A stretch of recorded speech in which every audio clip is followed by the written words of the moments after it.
যত যুদ্ধ সংগঠিত হয়েছে বিশ্বনবীর হায়াতে জিন্দেগিতে এবং বিশ্বনবীর ওফাতের পরে, কোন যুদ্ধে মুসলমানরা আগে কাফেরদেরকে আঘাত করেনি,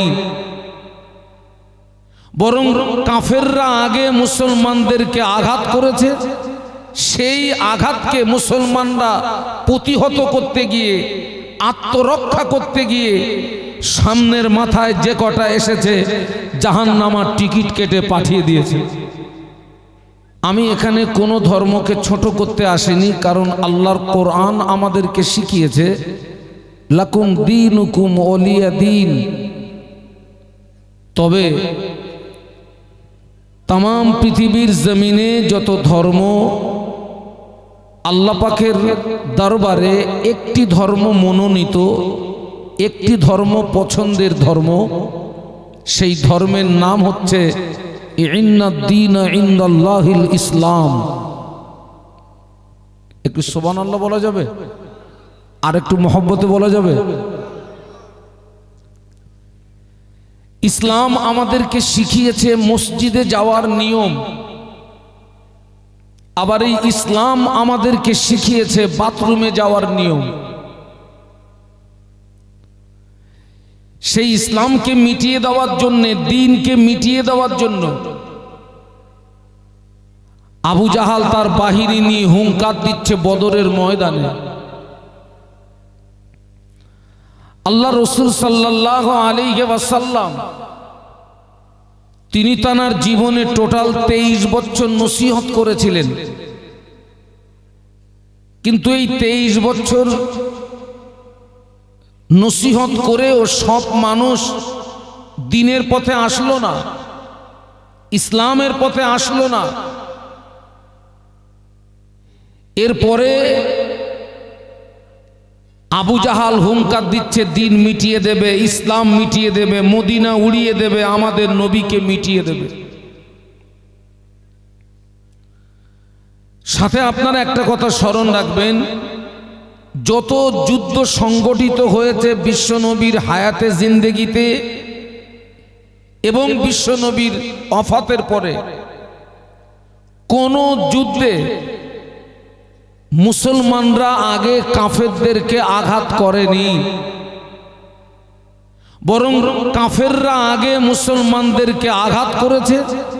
সেই আঘাতকে মুসলমানরা প্রতিহত করতে গিয়ে, আত্মরক্ষা করতে গিয়ে সামনের মাথায় যে কটা এসেছে জাহান্নামার টিকিট কেটে পাঠিয়ে দিয়েছে।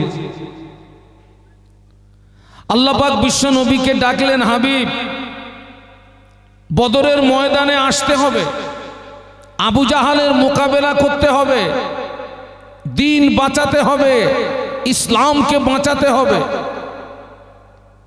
কিন্তু আল্লাহ রসুল সাল্লাল্লাহু আলাইহি ওয়াসাল্লাম যে বদরের ময়দানে আবু জাহালের মোকাবেলা করতে আসবেন, তিনি তো একা আসবেন না, মাত্র তিনি তৈরি করেছেন 313 জন। যে 313 জনকে নিয়ে তিনি বদরের ময়দানে আসবেন, তানারা সবেমাত্র মক্কা থেকে হিজরত করে মদিনাতে এসেছেন, ঘরহারা, ভিটেহারা, বাপহারা, মাহারা, সন্তানহারা, বিবিহারা। এক কথায় তানারা মানসিক দিক দিয়ে সব দুর্বল। আল্লাহ রসুল সাল্লাল্লাহু আলাইহি ওয়াসাল্লাম খুব চিন্তিত হয়ে গেলেন,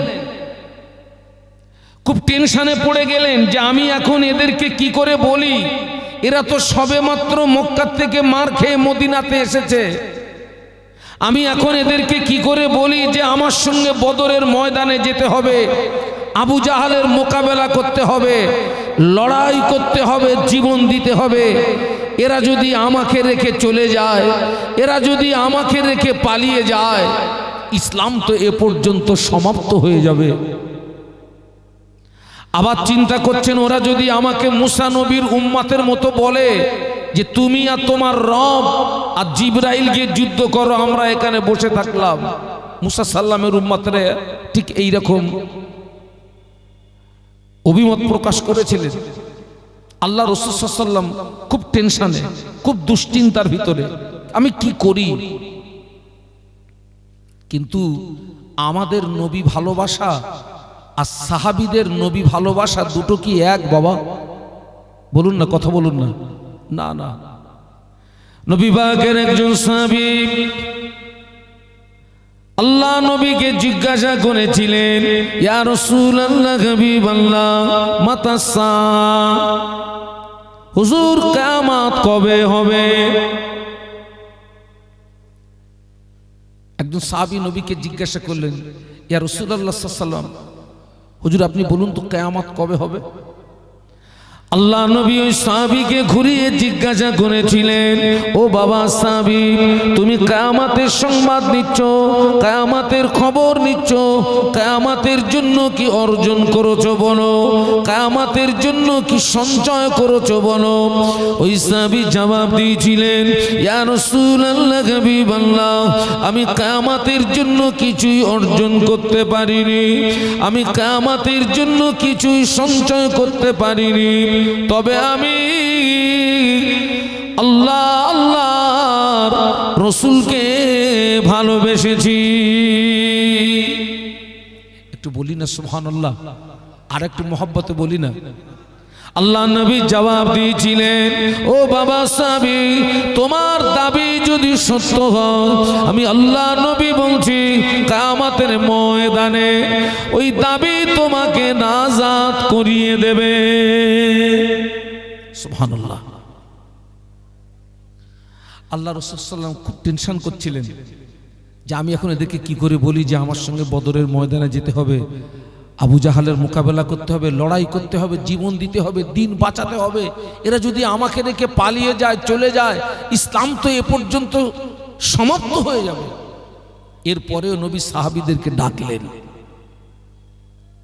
আল্লাহ নবী সাহাবীদেরকে ডেকে বলেছিলেন, ও আমার সাহাবীরা, আমি আল্লাহ নবী, আল্লাহ পাক আমাকে আদেশ করেছেন, আবু জাহাল বদরের ময়দানে বাহিনী নিয়ে হুঙ্কার দিচ্ছে, দিন মিটিয়ে দেবে, ইসলাম মিটিয়ে দেবে, মদিনা উড়িয়ে দেবে, আমাকে মিটিয়ে দেবে। ও আমার সাহাবীরা, আমি তোমাদেরকে বলছি, বদরের ময়দানে যেতে হবে, আবু জাহালের মোকাবেলা করতে হবে, লড়াই করতে হবে, জীবন দিতে হবে। এ ব্যাপারে তোমাদের মতামত কি? এ ব্যাপারে তোমাদের চিন্তা ভাবনা কি? তোমরা তোমাদের মতামতটা, তোমাদের চিন্তা ভাবনাটা তোমরা তোমাদের নবীকে জানিয়ে দাও। বলো তোমাদের মতামত কি, বলো বলো তোমাদের চিন্তা ভাবনা কি, বলো।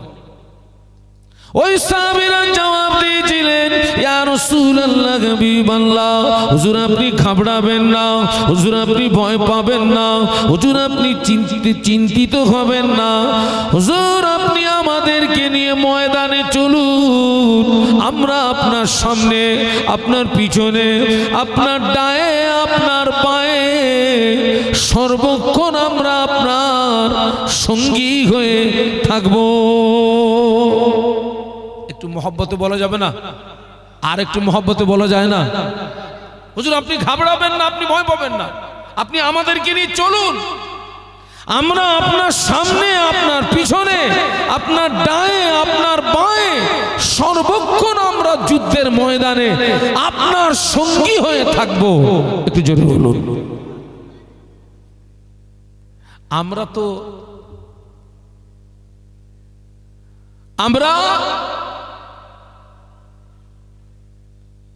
ঈমান পেয়েছি, আর সাহাবীরা ঈমান এনেছিলেন। আমরা ঈমান পেয়েছি, আর সাহাবীরা ঈমান এনেছিলেন। পাওয়া জিনিসের মূল্য বেশি না আনা জিনিসের মূল্য বেশি? হ্যাঁ, আল্লাহ নবী সাহাবীদের সঙ্গে কোণে নিয়ে আল্লাহ নবী সাহাবীদের থেকে যখন ওই কথাটা জানতে পারলেন, আল্লাহ নবীর নূরের চেহারা দিয়ে একটা হাসির ঝলক ফুটে উঠল। একটু বলুন না সুবহানাল্লাহ, একটু মহব্বতে বলেন না। আল্লাহ নবী তো খুব আপনার দুশ্চিন্তার ভিতরে ছিলেন যে আমি এদেরকে কি করে বলি, এরা যদি আমাকে রেখে পালায়, এরা যদি আমাকে রেখে চলে যায়, ইসলাম তো এ পর্যন্ত সমাপ্ত হয়ে যাবে, কবর হয়ে যাবে।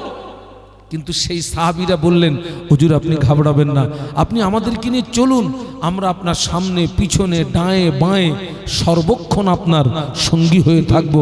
কথাটা শুনে আল্লাহ নবী হযরত মুহাম্মদ সাল্লাল্লাহু আলাইহি ওয়াসাল্লামের চেহারা দিয়ে একটা হাসির ঝলক ফুটে উঠল।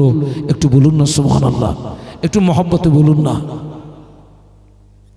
আল্লাহ নবী সাহাবীদের নিয়ে বদরে ময়দানে রওনা হলেন। আল্লাহ নবী সাহাবীদের নিয়ে বদরে ময়দানে পৌঁছে গেলেন। সাহাবীরা বদরের ময়দানে তাঁবু গাড়লেন। আল্লাহ নবী ওই তাঁবুর ভিতর থেকে একটা তাঁবুর ভিতরে প্রবেশ করলেন। নিরালা নির্জনে, নিরালা নির্জনে আল্লাহ নবী তাঁবুর ভিতরে প্রবেশ করে আল্লাহর জমিনে সিজদায় পড়ে গেলেন।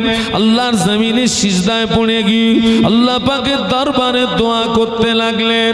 ও রব্বুল আলামিন, আল্লাহ পাক তুমি যদি চাও তোমার দ্বীনকে বাঁচিয়ে রাখবে, ইসলামকে বাঁচিয়ে রাখবে আল্লাহ পাক, তাহলে এই বদরের ময়দানে আসমান থেকে তুমি মুসলমানদের উপরে সাহায্য করো। আর তুমি যদি চাও তোমার দ্বীনকে মিটিয়ে দেবে, ইসলামকে মিটিয়ে দেবে, তাহলে এই বদরের ময়দানে তুমি আমাদেরকে শহীদ করে দাও। আল্লাহ তুমি যদি চাও তোমার দ্বীন বাঁচিয়ে রাখবে, তুমি যদি চাও ইসলামকে বাঁচিয়ে রাখবে, এই বদরের ময়দানে তুমি আসমান থেকে মুসলমানদের উপরে সাহায্য করো। তুমি যদি চাও তোমার দ্বীনকে মিটিয়ে দেবে, তুমি যদি চাও তোমার আপনার দ্বীনকে ইসলামকে মিটিয়ে দেবে আল্লাহ, তাহলে এই বদরের ময়দানে তুমি আমাদেরকে কি করে দাও? আমাদেরকে শহীদ করে দাও। তবে আল্লাহ রাসূল সাল্লাল্লাহু আলাইহি ওয়াসাল্লাম সেজদায় পড়ে কাঁদতে কাঁদতে বলেছিলেন, আল্লাহ আজকে যদি মুসলমানরা হেরে যায়, তাম পৃথিবীর জমিনে তোমাকে আল্লাহ বলে ডাকার মতো আর কেউ থাকবে না। তাম পৃথিবীর জমিনে আমাকে নবী বলে ডাকার মতো আর কেউ থাকবে না। হাদিস শরীফ এসেছে রাসূলুল্লাহ সাল্লাল্লাহু আলাইহি ওয়াসাল্লাম দ্বীনকে বাঁচাতে গিয়ে বদরের ময়দানে এত কেঁদেছিলেন, হায়াতের জিন্দেগিতে অন্য কোনদিন এত কান্না কাঁদেননি। এত কেঁদেছিলেন আল্লাহর জমিনে সিজদায় পড়ে দ্বীনকে বাঁচাতে গিয়ে, ইসলামকে বাঁচাতে গিয়ে। আর আমার দৃষ্টিতে সেই দ্বীন ইসলাম আমাদের মতো এক শ্রেণীর মুসলমানের দ্বারাতে ক্ষতি সাধন হচ্ছে। এক শ্রেণীর নারী পুরুষের দ্বারা ক্ষতি সাধন হচ্ছে সেই দ্বীন ইসলাম।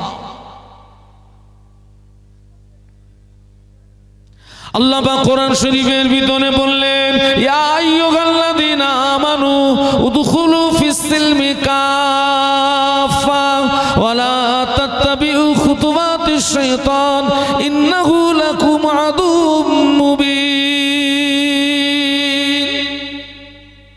একটু সবাই বলা যাবে আল্লাহু আকবার? 3:30টার আওয়াজ দিলেন তো, হ্যাঁ? আপনারা যা আওয়াজ দিলেন আমার তো মনে হলো যে তাবারুক দিলে ভালো হয়।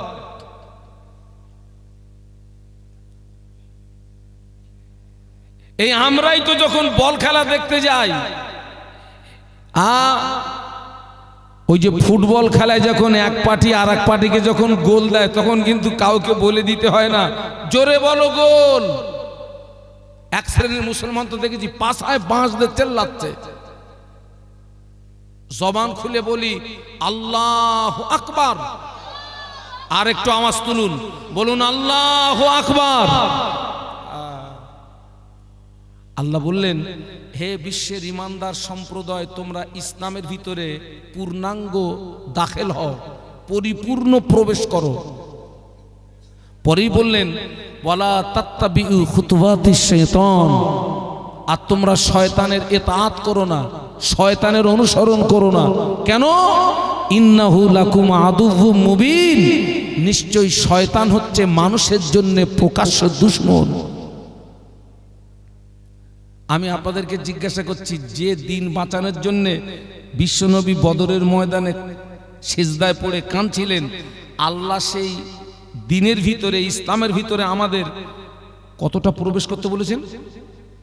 বলুন বলুন। পরিপূর্ণ, পূর্ণাঙ্গ। আমি আপনাদেরকে বেয়াদবি ক্ষমা চেয়ে জিজ্ঞাসা করছি, সত্যি কি আমাদের জীবনটা ইসলামের ভিতরে পরিপূর্ণ আছে? না। আমাদের জীবন নিয়ে সমীক্ষা করলে দেখা যাবে অধিকাংশ নারী পুরুষ আমাদের জীবন হাফ ইসলামের ভিতরে আর হাফ ইসলামের, আর একটু জোরে বলুন, বাইরে। আমি তার ব্যাখ্যা দিচ্ছি না, ব্যাখ্যা দিলে আরো বেশি ঘাড়ে পড়বে। আচ্ছা, যারা হাফ ইসলামের ভিতরে আর হাফ ইসলামের বাইরে, যারা হাফ পুরুষ আর হাফ নারী, ওদের কি বলে? কথা বলে না, হিজড়ে বলে। আমার সমাজে এক শ্রেণীর মুসলমান আছে, হিজড়ে মার্কা মুসলমান, পুরো হিজড়ে। ও জীবন হাফ ইসলামের ভিতরে আর হাফ ইসলামের বাইরে। একটু বলুন নাউজুবিল্লাহ। আর একটু জোরে বলুন। আল্লাহ বললেন, হে বিশ্বের ইমানদার সম্প্রদায়, তোমরা ইসলামের ভিতরে পূর্ণাঙ্গ দাখিল হও, পরিপূর্ণ।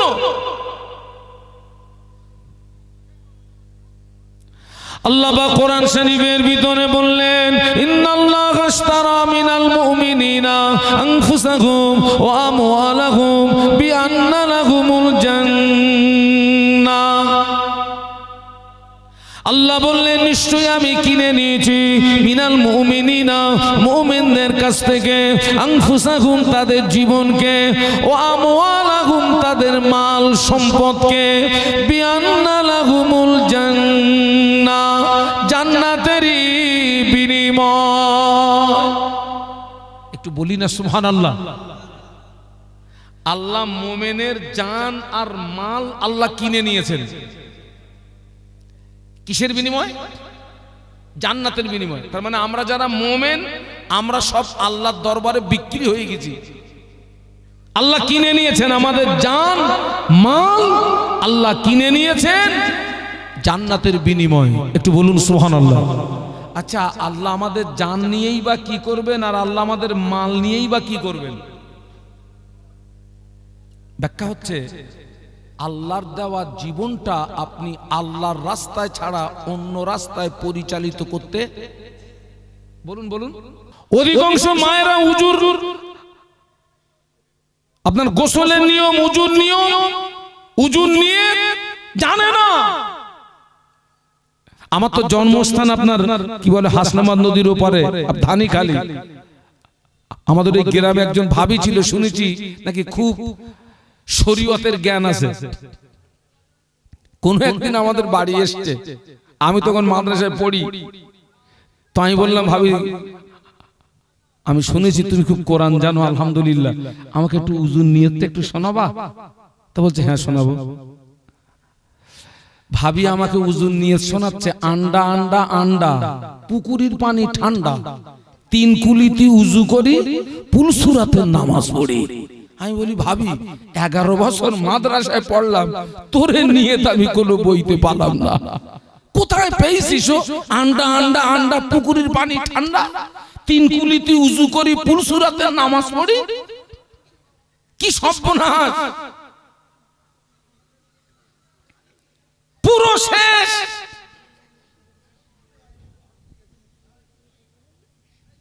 সেই জন্য তো রাসূল বলেছিলেন, প্রত্যেকটা মুসলিম নরনারীর জন্য দ্বীনের ইলম অর্জন করা ফরজ। আল্লাহ নবী বদরের ময়দানে রোনাজারি করেন, আল্লাহ নবী বদরের ময়দানে কাঁদেন। আল্লাহ পাক, তুমি যদি চাও তোমার দ্বীনকে বাঁচিয়ে রাখবে, ইসলামকে বাঁচিয়ে রাখবে, বদরের ময়দানে আসমান থেকে তুমি আমাদের উপরে সাহায্য করো। আর তুমি যদি চাও তোমার দ্বীন মিটিয়ে দেবে, ইসলামকে মিটিয়ে দেবে, আল্লাহ পাক এই বদরের ময়দানে তুমি আমাদেরকে শহীদ করে দাও। কাঁদছেন। হযরত আবু বকর সিদ্দিক রাদিয়াল্লাহু আনহু আল্লাহর নবীর প্রাণপ্রিয় সাহাবী, উনি গুটি গুটি গুটি গুটি পায়ে আল্লাহ রাসূল সাল্লাল্লাহু আলাইহি ওয়াসাল্লাম যে তাঁবুর ভিতরে সিজদায় পড়ে কাঁদছিলেন, আবু বকর সিদ্দিক রাদিয়াল্লাহু আনহু গুটি গুটি পায়ে সেই তাঁবুর ভিতরে প্রবেশ করলেন। তাঁবুর ভিতরে প্রবেশ করে আল্লাহর নবীর হাত মোবারকটাকে চেপে ধরে বলেছিলেন, ইয়া রাসূলুল্লাহ, যথেষ্ট হয়েছে, আপনি আর কাঁদবেন না। আমি আবু বকর আপনার চোখের পানি সহ্য করতে পারছি না, ইয়া রাসূলুল্লাহ, আপনি সিজদা থেকে মাথা তুলুন, মাথা তুলুন, মাথা তুলুন। আমি আবু বকর আপনার চোখের পানি সহ্য করতে পারছি না। কিন্তু আল্লাহর নবী সিজদা থেকে মাথা তোলেন না। সবাই মিলে বলুন তো, আপনার বিশ্বনবী কিসের জন্য কাঁদছেন? বলুন বলুন। দিনকে বাঁচানোর জন্য। সবাই মিলে বলুন, কিসের জন্য কাঁদছেন? দিনকে বাঁচানোর জন্য। আল্লাহ নবী মাথা তুললেন না। আচ্ছা, এই যে আল্লাহ নবী হযরত মুহাম্মদ সাল্লাল্লাহু আলাইহি ওয়াসাল্লাম যে কাঁদছেন দিনকে বাঁচানোর জন্য, এই ছবিটা, নকশাটা, চিত্রটা আমার আল্লাহ দেখছেন না দেখছেন না? দেখছেন। তাম পৃথিবীর মানুষ বিশ্বনবীর চোখের পানি সহ্য করতে পারলেও আল্লাহ তার হাবিবের চোখের পানি সহ্য করতে পারেন না। তাম পৃথিবীর জমিনে আল্লাহ যত নবী রাসূল পাঠিয়েছেন, ও আমার ভাইরা, ইব্রাহিম খলিলুল্লাহ আল্লাহ যে কাজে রাজি, নবী ইব্রাহিম খলিলুল্লাহ ওই কাজে রাজি। নূহ আলাইহিস সালাম আল্লাহ যে কাজে রাজি, আল্লাহ নবী নূহ ওই কাজে রাজি। দাউদ আলাইহিস সালাম আল্লাহ যে কাজে রাজি, নবী দাউদ আলাইহিস সালাম ওই কাজে রাজি। লূত আলাইহিস সালাম আল্লাহ যে কাজে রাজি, হযরত লূত আলাইহিস সালাম ওই কাজে রাজি। কিন্তু না, আমাদের নবী যে কাজে রাজি, স্বয়ং আল্লাহ ওই কাজে রাজি। একটু জোরে বল না বাবা, এই ছেলেরা মহব্বতে বল না।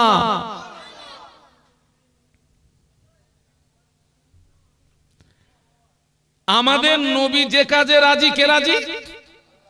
আর অন্য অন্য নবীদের ক্ষেত্রে তানারা যে কাজে, আল্লাহ যে কাজে রাজি, তানারা ওই কাজে রাজি।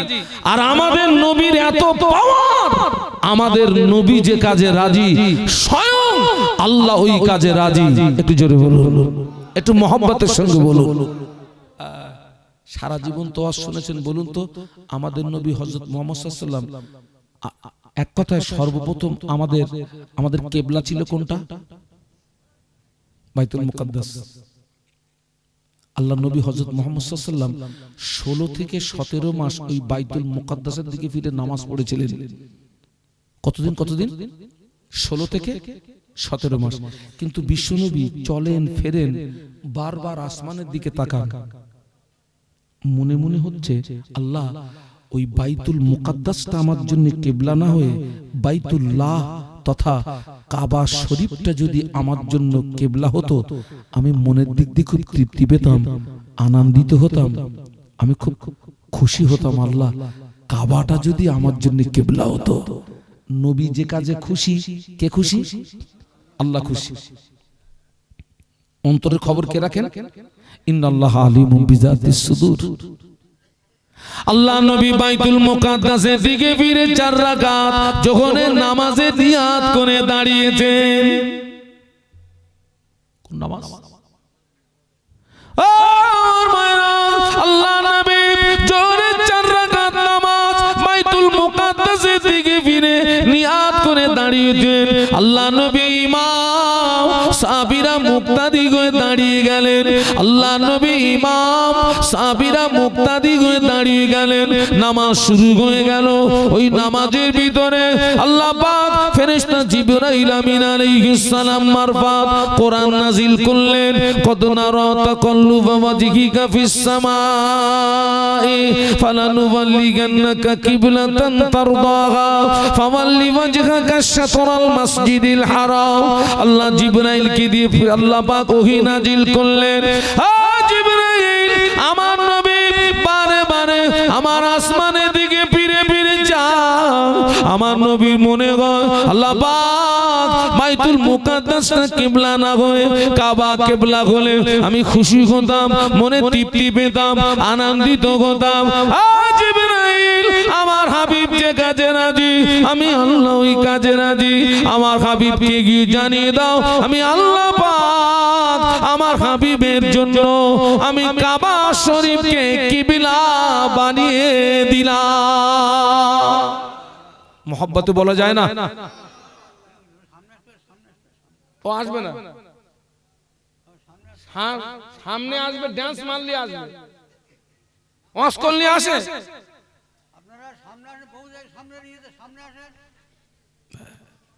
একটু কলেমার জিকির লা ইলাহা ইল্লাল্লাহ। এই খোকা একটু আয় বাপ আয়। এই দেখ আমার হায়াত বলো প্রায় শেষ, তার মানে কি তোর হুজুর মরে যাবে? হায়াত শেষ মানে প্রায় টাইম শেষ, তাড়াতাড়ি আয়, যতটা পারিস আয়। আর একটু কলেমার জিকির লা ইলাহা ইল্লাল্লাহ। এতগুলো মানুষ মোহাব্বতে পড়েন।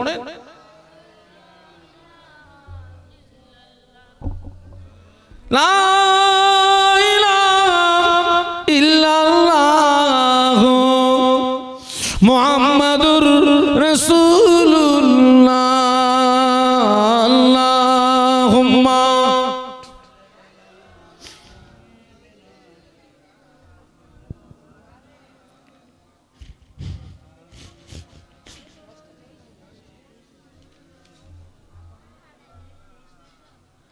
मेरे आंखों के पुतली में जलवा मोहम्मद का, मेरे दिल के आईने में नक्शा है मोहम्मद का। सल्लल्लाहु कोई जन्नत में जाएगा,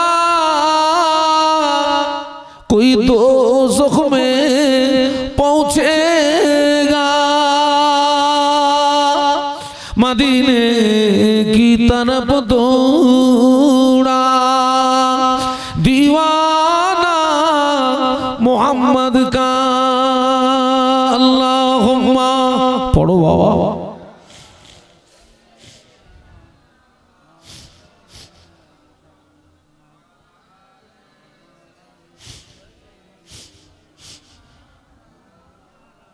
সকলে একটু বলি আল্লাহু আকবার, আর একটু মোহাব্বতের সঙ্গে বলি। আল্লাহ নবী কোথায় কাঁদছেন?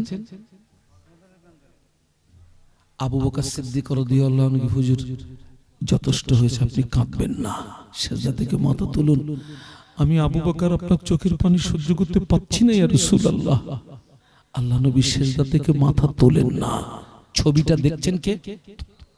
আল্লাহ পাক জিবরাইলকে পাঠিয়ে দিলেন, জিবরাইল আমার হাবিবের কাছে চলে যাও, আমার হাবিবকে গিয়ে কাঁদতে মানা করে দাও, আমার হাবিবকে সিজদা থেকে মাথা তুলতে বলো। জিবরাইল আমার হাবিবকে গিয়ে জানিয়ে দাও আমি আল্লাহ পাক আজকে বদনে ময়দানে আমি আল্লাহ পাক আমার হাবিবকে একা ছেড়ে দেই না, বরং আমি আল্লাহ আমার হাবিবের সঙ্গেই আছি। জিবরাইল আমার হাবিবকে গিয়ে জানিয়ে দাও, আমার হাবিবকে গিয়ে শুনিয়ে দাও আমি আল্লাহ পাক আজ বদরের ময়দানে জয়ের ঝান্ডাটা আমার হাবিবের হাতে তুলে দিয়েছি।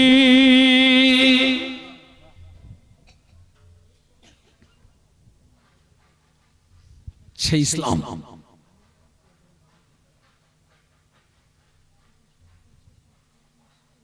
সেই ইসলাম।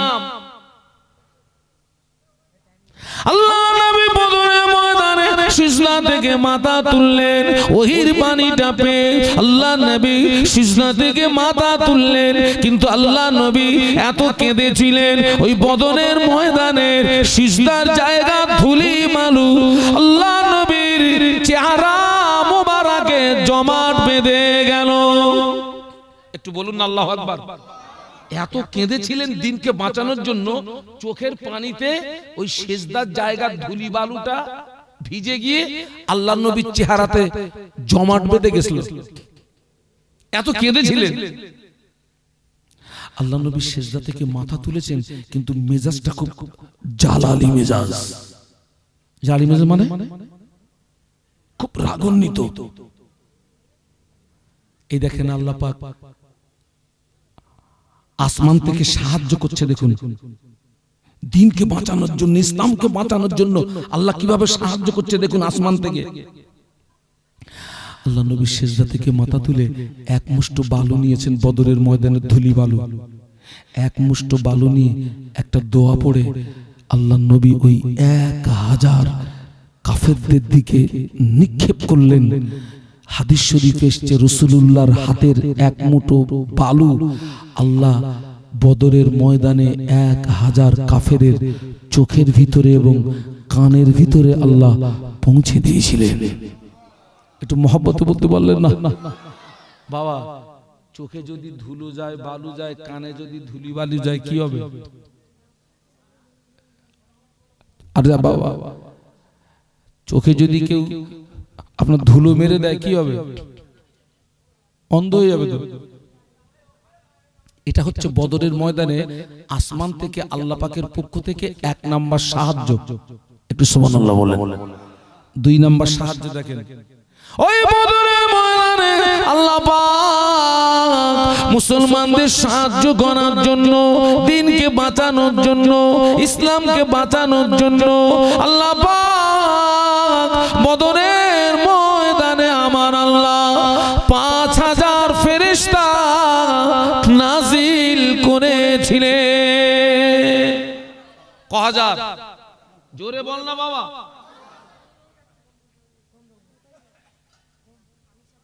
5000 ফেরেশতা যে পাহাড়ের উপরে নাজিল হয়েছিল। স্বাভাবিকভাবে পাহাড়গুলো কিসের হয়? পাথরের হয়। কিন্তু ওই ফেরেশতারা যে পাহাড়ের উপরে নেমেছিল, ওই পাহাড়টা ছিল বালুর পাহাড়। টোটাল পাহাড়টা বালুর পাহাড়। 5000 ফেরেশতা। 3 নম্বর সাহায্য আমার ভাইরা বদরের ময়দানে আবু জাহল বাহিনী নিয়ে যে দিকটা দাঁড়িয়েছে, ওই দিকটা ছিল এঁটেল মাটি। আল্লাহর নবী সাহাবীদের নিয়ে যে দিকটা দাঁড়িয়েছেন, ওই দিকটা ছিল বালু মাটি। আল্লাহর নবী সাহাবীদেরকে নিয়ে যে দিকটা দাঁড়িয়েছেন, ওই দিকটা বালু মাটি। আবু জাহল সৈন্য নিয়ে যে দিকটা দাঁড়িয়েছে, ওই দিকটা ছিল এঁটেল মাটি। এখন আপনারা বলেন যুদ্ধ করতে সুবিধা হবে কাদের?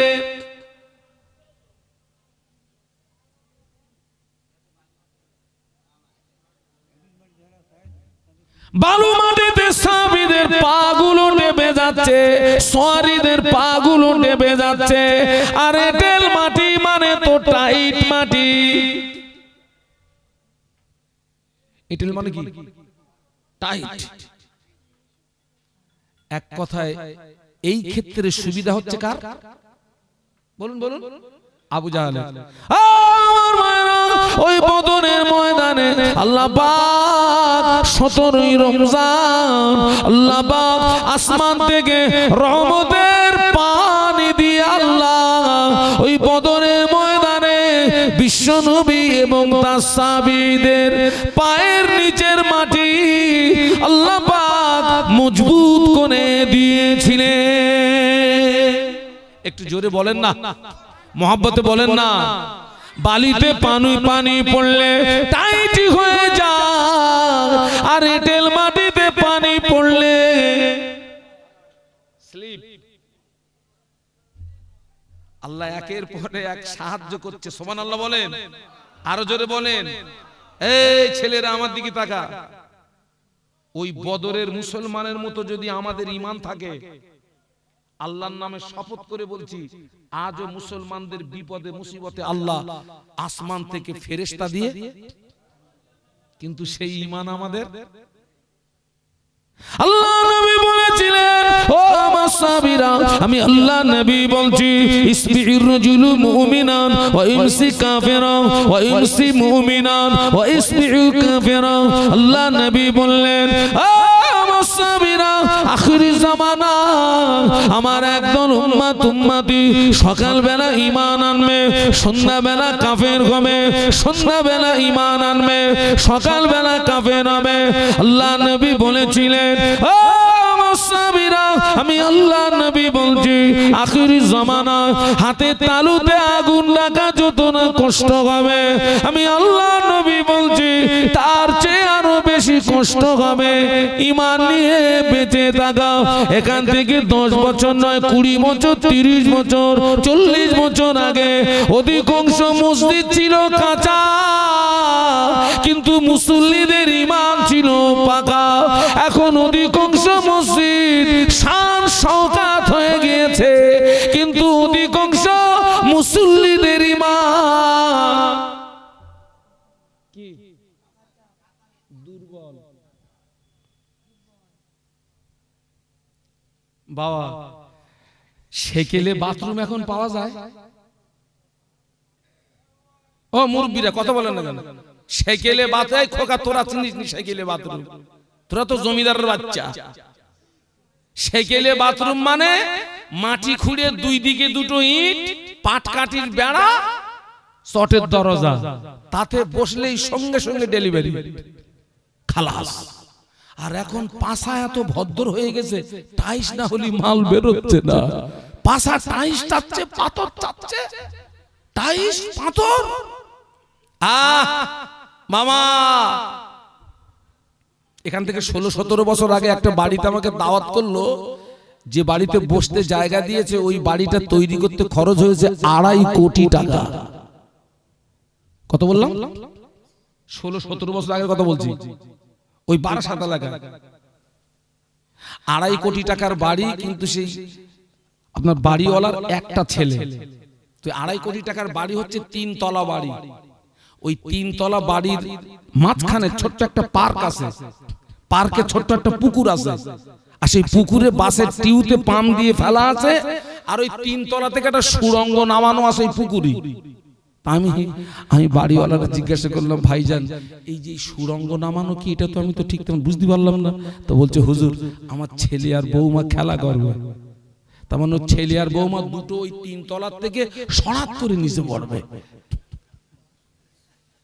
এখন আমি তো ভাই সেকেলে বাথরুমের লোক গরিব মানুষ তখন আমি দেখলাম এর 2.5 কোটি টাকার ঘর মানে এর বাথরুম সেকেলে বাথরুম হবে না একেলে বাথরুম হবে তখন আমার পেশাবও লাগেনি পায়খানাও লাগেনি আমি বললাম ভাই আমি একটু বাথরুমে যাবো ভাই তা আমাকে নিয়ে বাথরুমে ঢুকিয়ে দিয়েছে আমি চারিদিকে ঘুরে ঘুরে দেখতেছি 2.5 কোটির বাথরুম কত সুন্দর বাথরুম তো শীতকাল কিছুক্ষণ পরে আমার স্টেজে উঠতে হবে তো আমি বললাম সেই যতক্ষণ এসছি অন্তত একটু উজু করে যাই স্টেজে যাব এখন ভাই 2.5 কোটির বাথরুম মাল পাক দিছি এক জায়গায় পানি বেরোচ্ছে আর এক জায়গায় দিয়ে গেছি উজু করতে পুরো গোসল করে বেরিয়েছি বাড়িওয়ালা বলতেছে ও হুজুর আপনি তো গেলেন তো উজু করতে তো গোসল করে বেরিয়েছেন কেন আমি বাপ তোর 2.5 কোটি টাকার বাথরুম আমি বুঝতে পারিনি মাল পাক দিতে হয় এক জায়গায় পানি বেরোয় আর এক জায়গা দিয়ে সব ওলট পালট হয়ে গেছে খোকা